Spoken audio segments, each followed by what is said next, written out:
रहमान रहीम। इस वक्त हम मौजूद हैं 269/1 पे। इस पे हाई कोर्ट और मुअज़्ज़ज़ अदालत सिटी कोर्ट का भी स्टे हुआ है। भाईजान, आप ये क्या काम हो रहा था? किसके कहने पे कर रहे थे?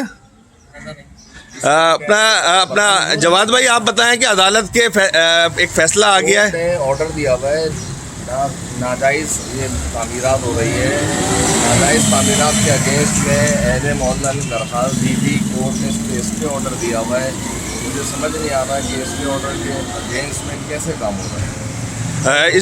इस वक्त मोहल्ले वालों की अपील ये है कि अदालत के आर्डर की धज्जियाँ उड़ाई जा रही हैं।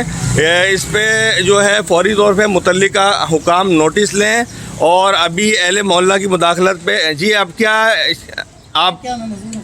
नहीं, आप मजदूर हैं, आपको जिन्होंने कहा है उनको आपने बताया है, तो उन्होंने क्या हिदायत जारी की है?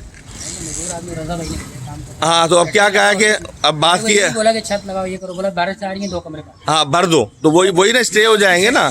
चलें, ठीक है। बहरहाल इसको फौरी तौर पे जो है अहले मोहल्ला की मुदाखलत पे मुतल्लिका हुकाम को भी आगाह कर दिया गया है। इस पे फौरी तौर पे नोटिस दिया जाए। बहुत बहुत शुक्रिया।